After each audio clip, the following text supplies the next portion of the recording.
दो ही तो महीने हुए थे, बेटी को पूरे अरमान से विदा किया था। 88 लाख रुपए खर्च कर दिए थे अपनी लाड़ों की शादी में। 20 लाख की तो स्कॉर्पियो ही थी, लेकिन दहेज लोभी 32 लाख वाली फॉर्च्यूनर मांग रहे थे। मुझे क्या पता था कि बेटी को मार ही डालेंगे, वरना उसका भी इंतजाम करके दे देता। ये बातें पोस्टमार्टम हाउस के बाहर बिलखते हुए रवीना के पिता भूपेंद्र सिंह ने कही। शव पोस्टमार्टम हाउस में रखा हुआ था। शाम करीब 7:40 पर परिजन शव लेने को तैयार हुए। बुधवार को अलवर के अंबेडकर नगर में नवविवाहिता रवीना की संदिग्ध परिस्थितियों में मौत हो गई।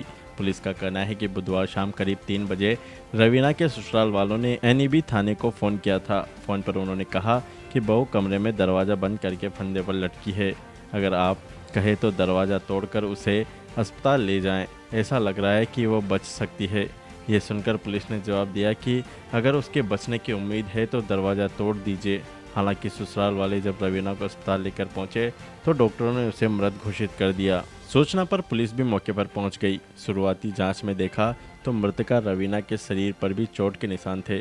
पुलिस ने कहा कि मृतका के पिता ने पति और ससुराल वालों के खिलाफ दहेज हत्या का मुकदमा दर्ज करवाया है। मृतका का पोस्टमार्टम किया जा रहा है। रिपोर्ट के आधार पर कार्रवाई की जाएगी। जिस कमरे में मृतका लटकी मिली है उसकी फॉरेंसिक टीम से जांच करवाई है। रवीना के पिता भूपेंद्र ने बताया कि शादी के बाद से ही ससुराल वाले बेटी को तंग कर रहे थे। बुधवार को शाम करीब 4 बजे बेटी के ससुराल से फ़ोन आया कि आपकी बेटी मर गई है, उसे ले जाओ। शाम को करीब 7:30 बजे हम अलवर के अस्पताल पहुंचे। यहां आने के बाद बेटी के शव को देखा तो उसके शरीर पर चोट के निशान थे। उन्होंने कहा कि ससुराल वालों ने बेटी की हत्या की और फिर शव को पंखे से लटका दिया। मृतका के पिता ने बताया कि 25 नवंबर को प्रदीप से बेटी की शादी की थी। तब प्रदीप के माता पिता ने बताया कि उनका बेटा वेटनरी की पढ़ाई कर रहा है, जल्दी नौकरी लग जाएगी। प्रदीप के पिता ठेकेदारी का काम करते हैं, इसलिए घर में खाने पीने की कोई दिक्कत नहीं थी, इसलिए पूरी क्षमता से बेटी की शादी की। 88 लाख रुपए खर्च किए थे, लेकिन फिर भी ससुराल वाले बार बार दहेज की मांग कर रहे थे। बता दें कि मृतका के पिता भूपेंद्र भी ठेकेदार हैं। नवविवाहिता का मायका अलवर शहर से करीब 80 किलोमीटर दूर कोटपूतली के पास सांगटेड़ा गांव है। गुरुवार सुबह मायके से बड़ी संख्या में ग्रामीण जिला अस्पताल आ गए।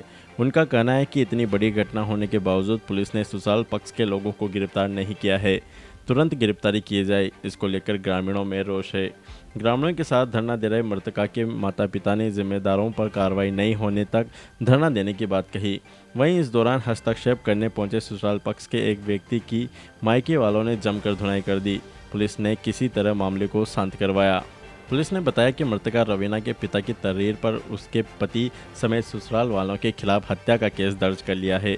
मृतका के पिता ने जो तहरीर दी उसमें शादी में हुए खर्च का ब्यौरा भी दिया है। इसमें उन्होंने बताया कि शादी में 11,51,000 रुपये नकद दिए थे, 19,65,000 रुपये की स्कॉर्पियो कार दी थी, 30 तोला सोने के बेटे को ज्वेलरी दी थी, जबकि 15 तोले की ज्वेलरी ससुराल पक्ष के लोगों की बनवाई थी। 9 लाख का फर्नीचर और अन्य सामान दिया था। इसके अलावा 4.72 लाख रुपए केस कपड़े के लिए दिए थे।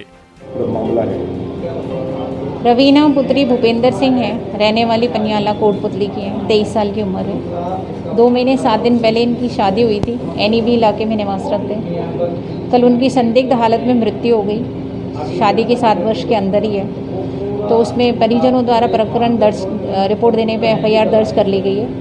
वर्तमान में पोस्टमार्टम की प्रक्रिया जारी है। क्या रिपोर्ट दी है परिजनों ने और क्या मामला दर्ज किया गया है?